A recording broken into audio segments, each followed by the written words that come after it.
Welcome, ladies and gentlemen, to another edition of the DFO DFS show brought to you by our friends at Jock Market. I hope everyone is having a fine Tuesday. Happy 420 to those of you who partake. I'm sure you're having a great day. Shockingly, here in southwestern Ontario, it is snowing on April 20th. A little bit bizarre there.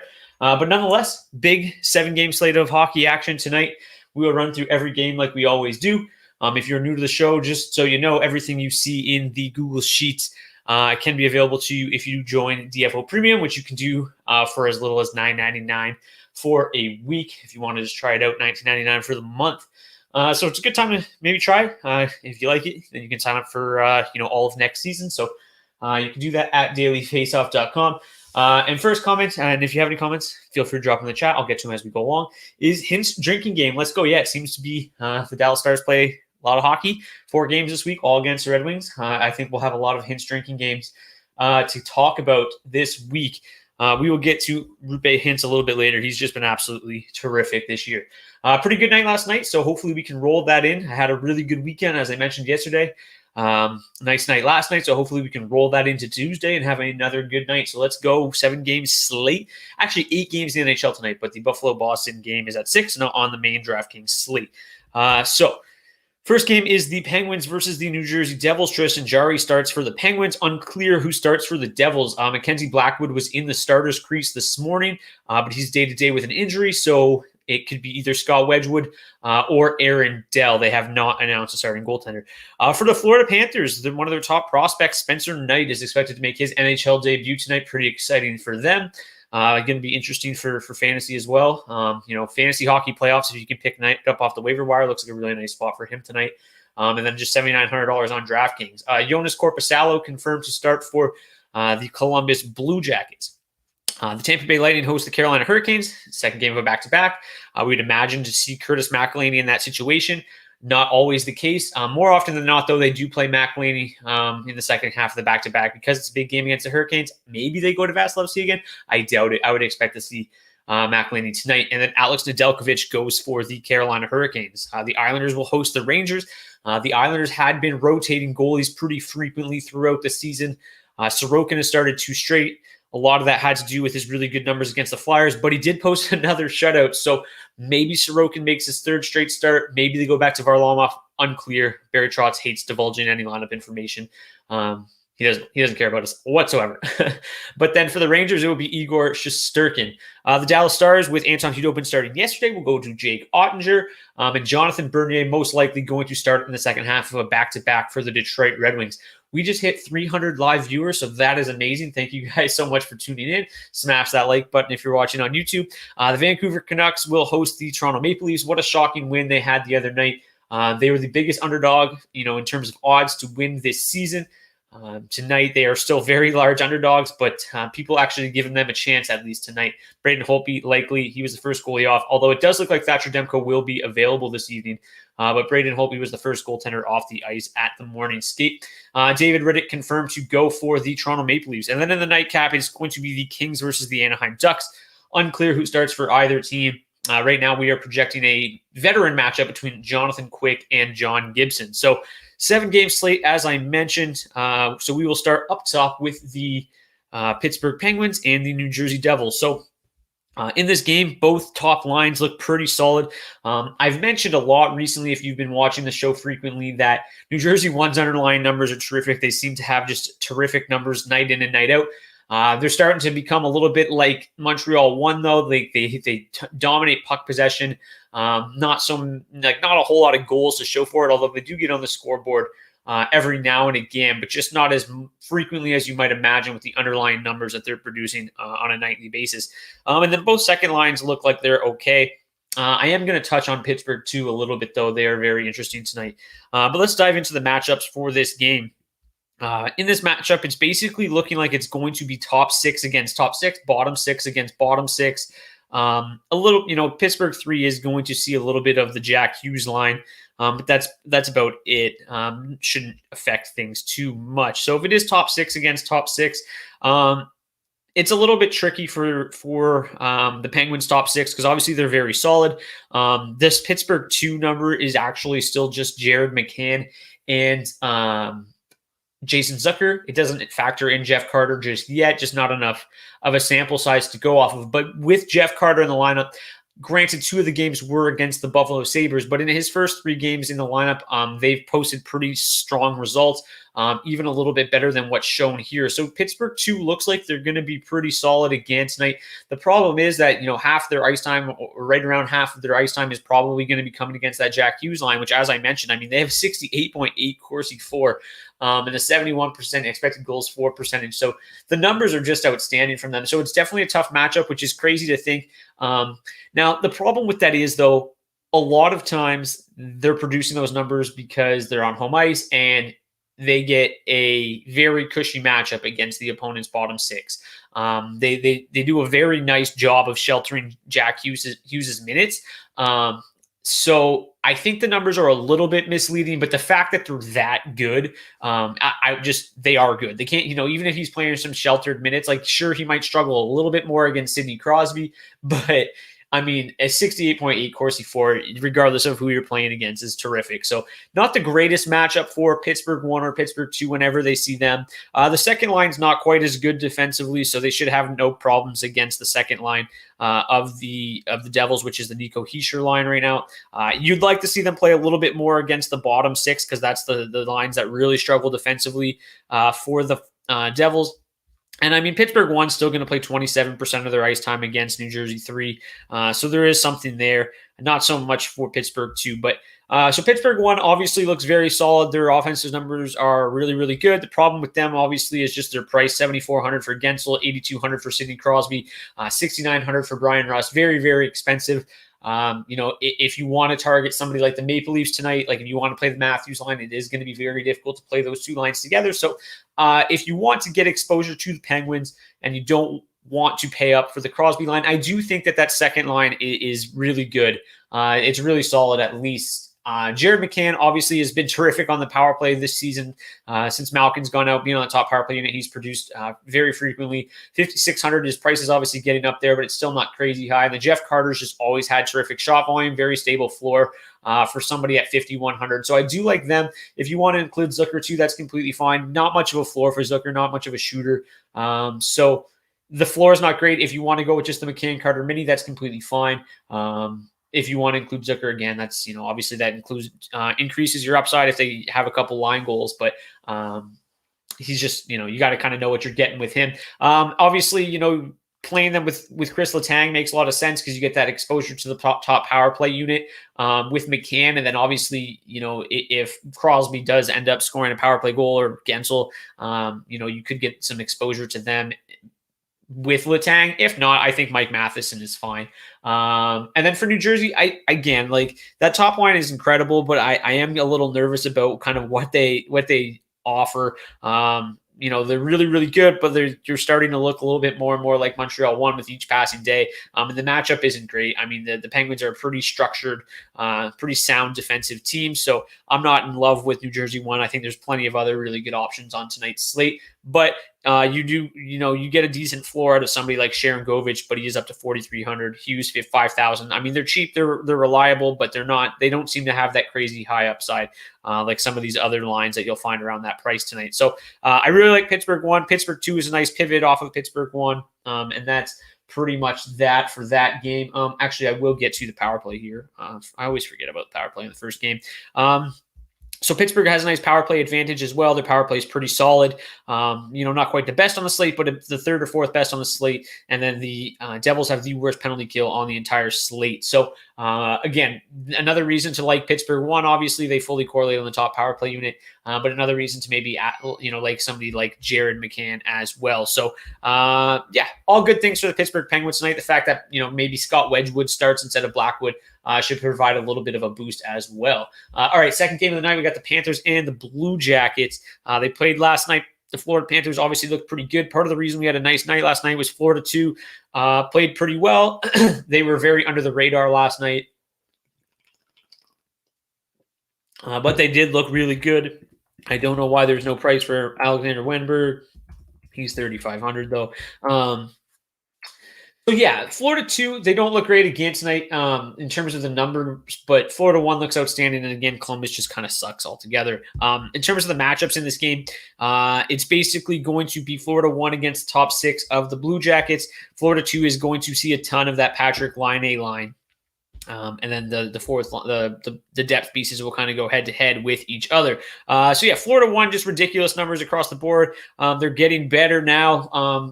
They struggled a little bit once Verhaeghe went out, but adding Gusev in there seems to be working. We finally were able to include we're finally able to include Gusev's number in this sample, and it looks really good thus far. 30 scoring chances for, really reminiscent of the numbers that we've seen, every single time you run Barkov's numbers. David says, too bad Spencer Knight is priced way too high. I don't necessarily think so. I mean, he's absolutely terrific. Obviously it's tough in his first NHL game to be like, yeah, he's going to be great. But he's been, he's one of the top goalie prospects in the league, if not the top goalie prospect. Terrific numbers at every single stop throughout his career. So there's no reason to think that he'll struggle. He does have a nice opportunity here in his first game against a pretty bad Blue Jackets team. So he is super cheap on FanDuel. I don't play much FanDuel, so I don't know. But if he's super cheap on FanDuel, then yeah, he's probably just an auto start tonight. But even 7,900 isn't crazy to me. If we do pop over and just see what he has to offer, he's actually the highest rated goaltender on my goalie model. So what I do with the goalies who have never played before is I just plug in the league average save percentage, which right now I think is 906 or 905, something like that. So not even good. We're not even expecting crazy things out of Spencer Knight, just to be average, right? And he still grades out as the best goaltender play on the entire slate.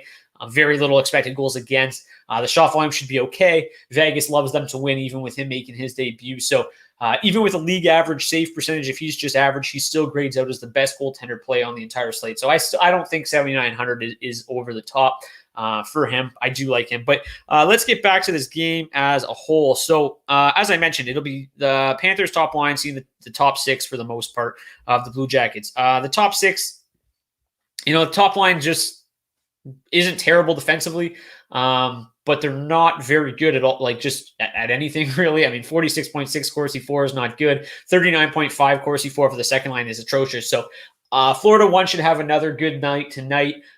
They look really, really good. On the other side, though, Florida 2, again, they looked really good last night. They played very well. A lot of that probably had to do with this matchup, and they should see it again. These numbers don't include Sam Bennett just yet. They are a little bit better with Sam Bennett. They're still not outstanding. They seem to be converting at a really high clip, which isn't sustainable over the long run. But in the short term here, I think it's something that they can maintain. And this matchup is outstanding. I mean, like I said, they're going to see, 58% of their expected ice time is expected to come against the second line of the Blue Jackets, which is absolutely atrocious. So fire up Florida 2 again tonight. They look like a pretty solid value play again. Bennett is just, I think 2,600. Yeah, Duclair, who is absolutely buzzing out. He's absolutely torched the Blue Jackets this year. I don't know if it's just the Torch Revenge Tour or what, but he's looked great. Jonathan Huberdeau, I don't need to say anything about him. He's only 6,400. So Florida 2 looks really, it looks like they're in a prime spot tonight at 13,100 full stack. I think that they're really solid. Again, like I don't know if this is something that they're going to maintain for an extended period of time, but in the short term, I think it's something that they can do. And as I mentioned, it's just kind of, these numbers are without Bennett for now until probably next game. And they are a little bit better. I think they're averaging right around 25, 26 scoring chances on a small sample size, which is good enough for me. So the change of scenery looks like it's doing good things for Sam Bennett. And the matchup is really, really good for them tonight. But I do still prefer Florida 1. I think they have the higher upside. They looked really, really good last night. Weren't able to convert on a couple of really prime scoring chances. I know Gusev should have scored one, got robbed by Merzlikins. I know Marchment was wide open on the backdoor, missed. So they could have had a couple goals last night. I still think that they're a pretty good, probably better than Florida 2, but in terms of the salary savings, Florida 2 makes a ton of sense as well. Toronto 1 or Florida 2? Well, yeah, Toronto 1's obviously the better play, but playing them together seems like they fit very well together, and it makes a lot of sense tonight. So I like both of them without question.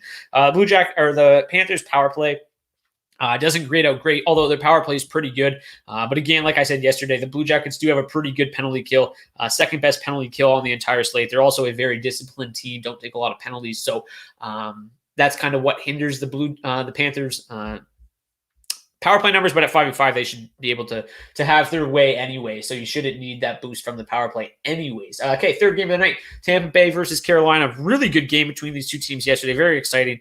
Just two great hockey clubs going head to head. But tonight with if Curtis McElhinney starts, you got to obviously give the edge to Carolina.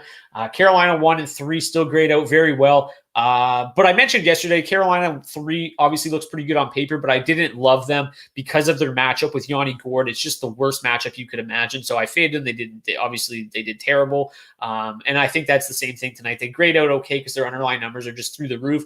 But that matchup with the Yanni Gourde line is just atrocious. So, the matchups in this game, very easy to break down. It will be top line versus top line, the Gourde line versus the Stahl line, and then the Cirelli line versus the Vincent Trocheck line. As I mentioned yesterday, very similar teams, both very, very good, should saw each other off, be relatively low scoring, and that's exactly what we got. No line dominated. The Gourde line had a pretty nice game. No line really dominated, though, and I would expect much of the same tonight. However, I do like Carolina 1 a little bit going up against that Braden Point line. They should be okay in that spot. The Trocheck line's probably got the best matchup against the Cirelli line, but without Nino Niederreiter in the wing, their numbers just aren't quite as good. So I probably am going to lean a little bit more towards Carolina 1.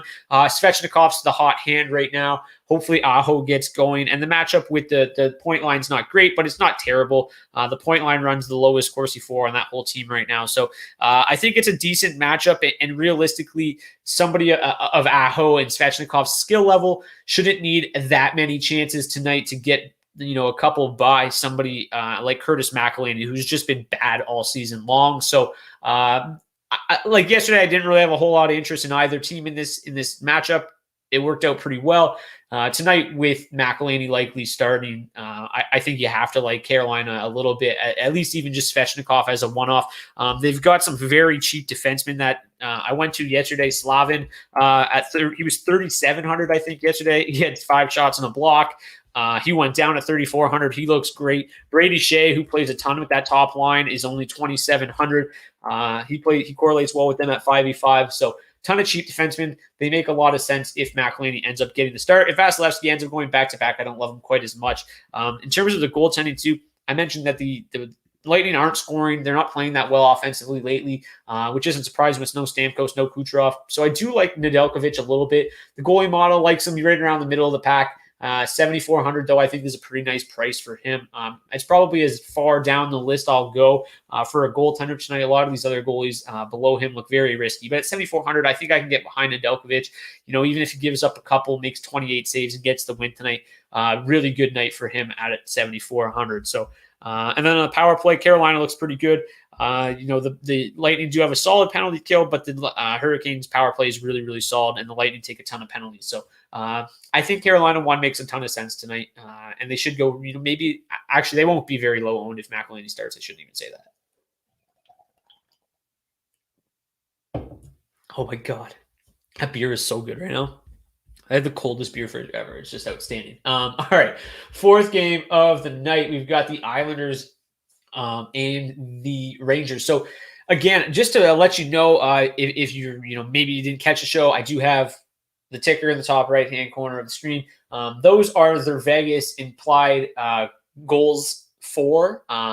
So it makes it a little bit easier when you're breaking it down to kind of see who Vegas likes to score the most goals tonight. So I did forget to mention that early.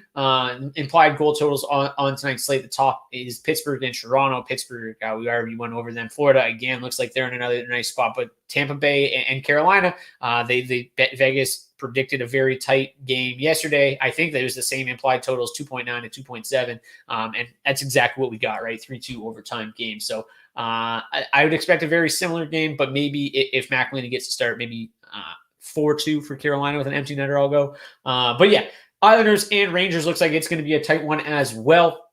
The Rangers, have been playing very good hockey as of late. They're coming on extremely strong. The Islanders have been just kind of doing what the Islanders do. They're winning games, but they're not scoring any goals at all right now. So this is kind of a weird game because, you kind of want to potentially ride the hot hand with the Rangers. Specifically that second line. Panarin's been scorching hot. Buchnevich is warming up a little bit as well. You'd like to ride the hot hand, but I just don't see it in this game. I think it's going to be super low scoring, tight checking. I think both goalies are solid options. I think Shesterkin's probably, I prefer Shesterkin over whoever starts the Islanders just because he's much cheaper, or a couple $100 cheaper at least. It just doesn't, I don't know. We'll talk about the matchups. I just don't love this game, so I'm not going to break it down too much. The one thing that is interesting is the Islanders' top line to me makes a little bit of sense. The Rangers' second line is going to see a lot of the bottom 9 of the Islanders. So let's take a look here. So the Islanders' top line is going to see a lot of the Rangers' bottom 6. So the fourth line's pretty good defensively, actually really good defensively. The third line, though, that Heidel, Lafreniere, Kako line is not very good at all. 45.6 Corsi 4. Defensively, they're below average. So I think that Barzal line can have a little bit of success against them. But overall, I just don't see it in this game being all that high scoring. It's hard to get too excited. Even if I would imagine the Barzal line probably has some success tonight against that third line. But even if they might score one goal, I just don't see this game being crazy high scoring. The Islanders aren't scoring at all right now, and they're so good defensively, it's hard to get overly excited about the Rangers either. But if you do want to play the Rangers, like I said, the second line is going to see basically everybody but the Barzal line. So they could have some success against the second and third and fourth lines of the Islanders. They're not that good offensively at 5v5, and the Islanders are pretty solid defensively. So it just doesn't look like there's a whole lot there from either side. According to the power play report, the Rangers do have a decent advantage on the power play. Their power play is pretty solid. The Islanders' penalty kill is about as average as it gets on this slate, but they're also a very disciplined team. So just not a whole lot of intrigue in this game. Is Crosby worth the 800 difference over Gensel, in your opinion? Are both comparable? I would say that he probably is worth it just because filling out that center slot is a lot more difficult than filling out that wing slot. There's not a whole lot of value centers. Maybe Sam Bennett, but outside of him, there's not a whole lot of good value at center tonight. So just filling out that center slot to me is probably worth the 800 over Gensel. But both are very comparable. But from a roster construction standpoint, I think the 800 is probably worth it. But if you've already got two centers that you're locked in, you're not worried about position, then I think Gensel will get the $800 savings is probably makes a lot of sense. It's basically the difference between playing a minimum price defenseman and playing Slavin, who's got a much better floor at 3,400. So yeah. Hope that helped. All right, the fifth game of the night, we got the Stars and the Red Wings. So this game's interesting. As we mentioned off the top, it is a Hintz drinking game night. So cheers to that. Cheers to Rupe. So here's the thing. Right before I went live, I went back and I looked. And so far this year, the Stars have had 7 back-to-back sets on the season. Rupe Hintz has played in both games twice. So if we look at that percentage, it's not very good. He has been practicing a little bit lately, so maybe that's a sign that he's getting healthier. But even while participating in some skates, they still listed him as a game time decision yesterday. He played. I love Dallas won again tonight. I loved them last night. They continued their hot streak. Hintz is just insane. People are starting to finally pay attention. You saw him getting a lot of buzz on Twitter yesterday and today. Finally, we've been talking about him on here for the last month, and it's nice to see him finally getting some recognition. And I just don't know 100% if he plays tonight. I'd like to think he does. The problem is that if you plug them in, if you play Dallas 1 and he doesn't play, it leaves you very limited options in these final 2 games to pivot to. The most logical one right around the same price point would be to pivot to Toronto 2 and play Tavares. You can basically at the same price for Hintz and, say Jason Robertson, you can pivot to Tavares and William Nylander. It's not to say that I don't like Robertson or Pavelski if Hintz doesn't play. The numbers just aren't quite as strong. So I think I'm willing to take a gamble and build some lineups with Rupe Hintz. But if you are, if you're somebody that is extremely interested in playing Dallas once tonight, I think you need to be prepared. You need to have, you know, a secondary option, a secondary plan ready in case he doesn't play. Because in all likelihood, he could just sit out another game. I mean, they are playing the Red Wings. So there is an opportunity, for them to kind of just sit him and say, screw it.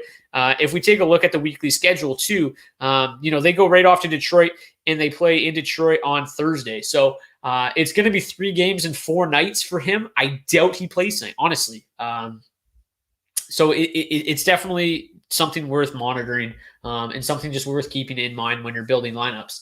And that's just kind of the nature of the beast with Rupe Hintz. Posted it in the Discord, but PK and Rantanen went on the COVID list. PK Subban?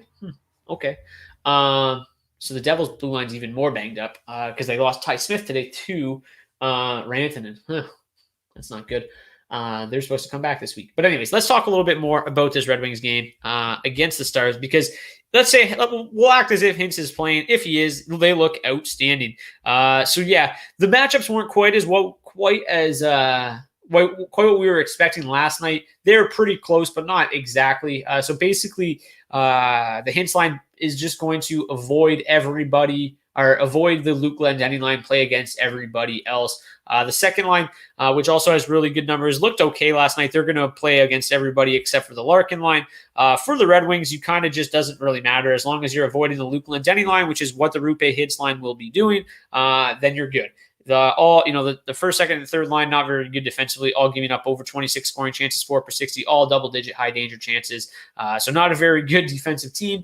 And if you're avoiding that Glendening line, that's great. So that's why the Hintz line is one of the best options on the entire slate tonight if Hintz plays. I don't think he will, though. But that's just a guess.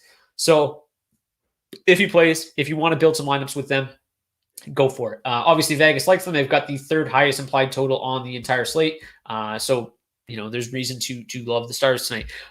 If he doesn't play, I'd imagine, Joe Pavelski moves to the middle, perhaps. Maybe Jamie Benn just moves up. If you want to just plug Jamie Benn in at that point at 5,200, that's fine.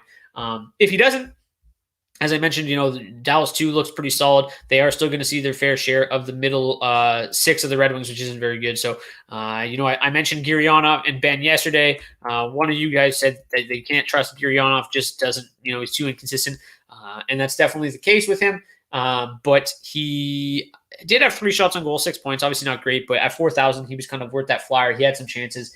He did play 19 minutes, which is a great sign. Maybe if Hintz doesn't play tonight, they kind of rotate lines around a little bit, and he could see more ice time or see 19 minutes again. So I think Gurianov and Ben are pretty solid options again. As for the Red Wings, just no real interest at all. The top line is going to go up against the Hintz line and the Faxa line. Both lines very, very good defensively, so no interest there. And then the rest of that lineup is just terrible. Jakub Vrana didn't even play yesterday. I don't know if he'll play today. So, nothing crazy about the Red Wings. In terms of the power play production, the Stars looks okay, slightly above average. Their power play is not very good. The Red Wings penalty kill is below average. So they'll get their fair share of chances, but nothing overwhelmingly interesting. But they should have a fine time at 5v5 regardless.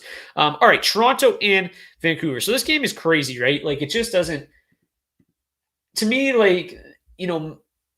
I think I built some lineups where it was just all Toronto, like just an onslaught stack of the Leafs the other night. They still cashed even though they lost the game. And I think I want to do that again.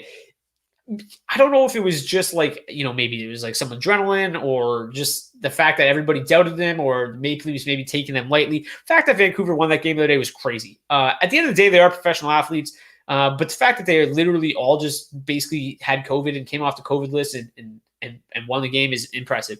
Will there be a lingering effect and maybe a bit of a hangover tonight? Somebody tweeted out, I think it was Justin Bourne, tweeted out that after the first time you work out in a long time, you're extremely sore for the rest of the week. If that's a pretty decent analogy, maybe that happens with the Canucks tonight after missing so much time and being on the COVID list. Maybe there is a bit of a hangover coming into tonight's game. Obviously. Vegas really, really likes them. 3.8 implied goals for tonight. So they look terrific, and there's no reason for you not to like them. So, I think an onslaught stack makes a little bit of sense. I think they win this game, Braden Holtby was the only reason that game, wasn't a blowout. And he's been pretty inconsistent throughout the course of the season. So if he comes back with another performance like that, fine. You can burn me, but I wouldn't anticipate that. Anyways, matchup time. So it will be, very easy game to break down. Bo Horvat head-to-head with Austin Matthews. The second line, JT Miller head-to-head with John Tavares. And then the third and fourth lines will go head-to-head with each other. So very simple to break down. But it's very simple to break down just because the Canucks are terrible defensively. They're absolutely atrocious. All four lines are terrible defensively. All four lines give up at least 29, basically 30 scoring chances against per 60, all above 12 high danger. They are not a good defensive team. If we look at the defensive scores, they rank out as the worst, the fourth worst, the sixth worst, and then the 11th worst defensive lines on the entire slate. So they are not very good defensively whatsoever. Meanwhile, the Toronto Maple Leafs, their top line is obviously outstanding. 35 scoring chances, 4 per 60, 15 high danger, really, really good numbers. The second line, though, just as good. Me, Toronto 2, I've got a weird addiction to them. So they look really good tonight. There was talk about William Nylander sitting. He missed a meeting yesterday. He is going to play. I think a little bit of that has to do with the fact that Zach Hyman's out for 2 weeks, but also Ilya Mikheyev is not going to be available tonight. So basically they were like, we want to discipline this guy, but then they're like, we literally can't. We don't have enough bodies. So they only have 12 forwards. So Nylander will play. Nick Robertson did play there the other night. I like him at 2,500. He's still worth the dart throw. I'm not 100% sure he'll be there. With the injuries, I think there's a good chance that he is still there. If that is the case, he looks great at 2,500 again. But if not, it could be Wayne Simmons or whatever. But you can easily pivot to that if you wanted to, once we get the warm-up line. So, Toronto 1 and Toronto 2 look really, really, really good. Nylander, Tavares are on the top power play. And obviously, there's been a ton of talk about that power play. I think they're like 1 for their last 50. But at the end of the day, that power play is still just super talented. They're going to get right eventually, and you're going to want to own them the night that they finally, come through in a big way. They still have the biggest power play advantage on the slate. Their power play is outstanding in terms of generating chances. They're just not converting on them. Meanwhile, the Canucks have the third worst penalty kill on the entire slate. And they are one of the most undisciplined teams on the slate. Actually, the most undisciplined team on the slate. So, Toronto looks great across the board, 1 and 2. If you want to onslaught with both of them, you can easily fit that because of how cheap Robertson is, because of how cheap Galchenyuk is. So I like that option too. But if not, still pairing them. Toronto 2 you can fit with pretty much anybody. Toronto 1, you basically have to find a cheaper option or leave somebody off, mini stack and punt your defenseman. But there are some decent lines, like we mentioned, Florida 2, Pittsburgh 2, you can easily play Toronto 1 with, and that I think is pretty solid lineup construction based on the numbers tonight. Chance Foligno plays. No, he will not play. Not tonight. But I think the first game he's eligible for is Thursday, if I'm not mistaken. He's expected to join the team on Thursday. I believe that's what I read yesterday. It's hard to keep everything straight with all this COVID bullshit, but I believe he cannot play until Thursday. So no Nick Foligno tonight. Then on the Vancouver side of things, obviously, Bo Horvat had a pretty good game, but overall, that Horvat line is very, very good, but the Leafs top line is just so dominant that they're, so dominant offensively that they don't give their opponents that many chances. Jack Campbell obviously let in a softie there against Horvat.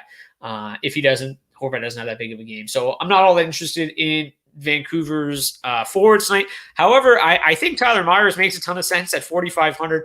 Obviously, Edler got suspended, so they will have 6 defensemen tonight, but he played 30 minutes the other night. So even before that, he's a guy that played, up to 25 minutes some nights. So with the lack of experience, with the lack of talent on that blue line, I wouldn't be surprised if Myers approaches 30 minutes again tonight. It wouldn't be all that surprising. Nate Schmidt is back, so maybe that could take a little bit off his plate, but Nate Schmidt should play a ton. He's okay at 3,600. Maybe not as much interest in Quinn Hughes at 5,200, but he still played 24 minutes the other night too. So from their defense look like, just from a minutes played perspective, because the lack of experience there, I think, you could get some decent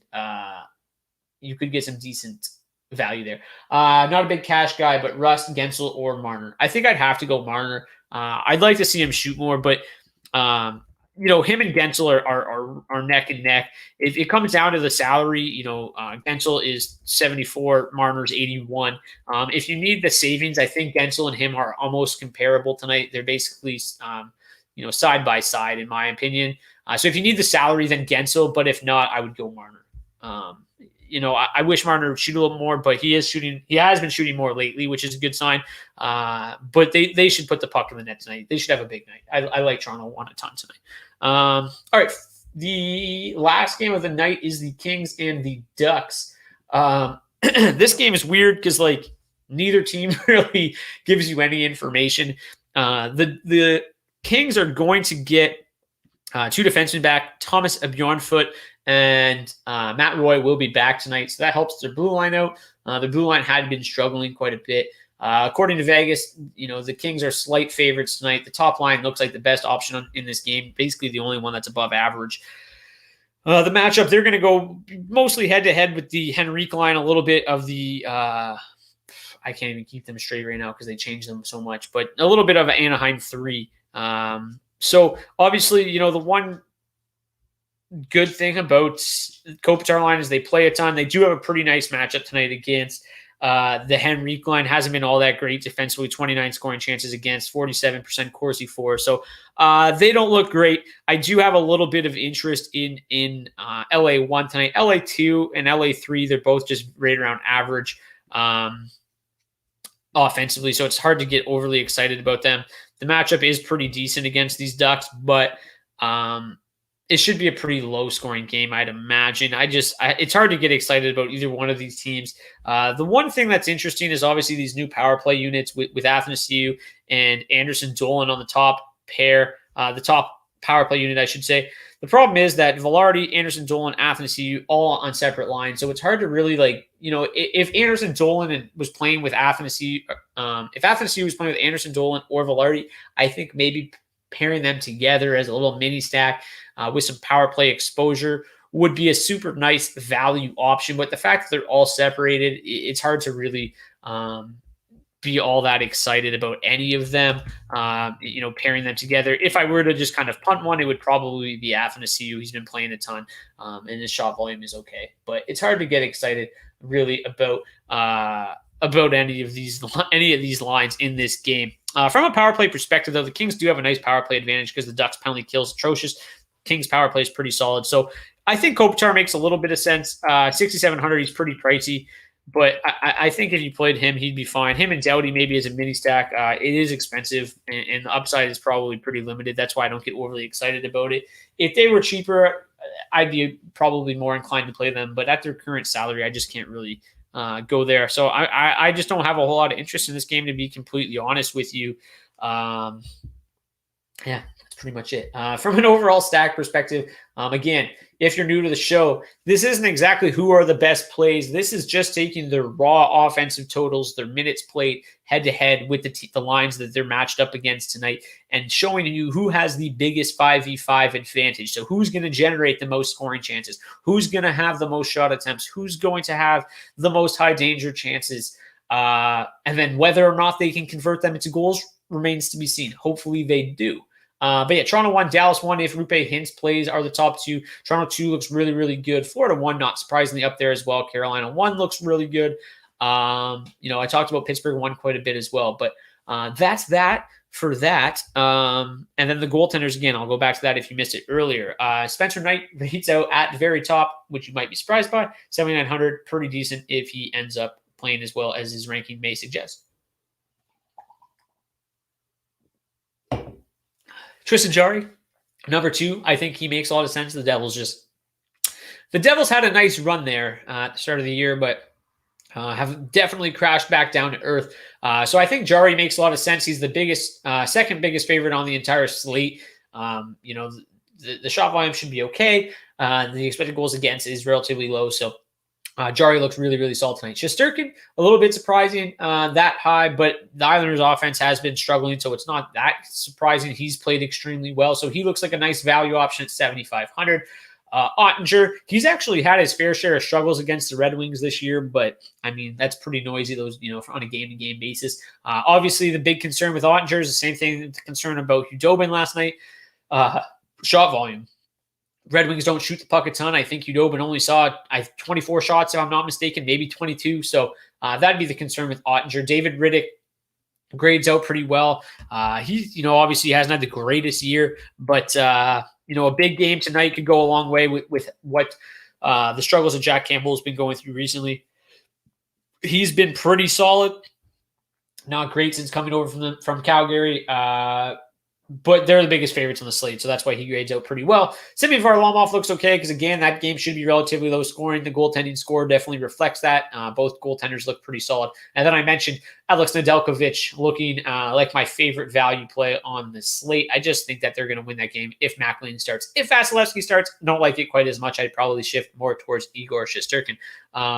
Can't access the Discord on the DFO site. I've always been a premium sub. Can you help out? Yes, I can. Just tuning in. Any word if Verona plays? No.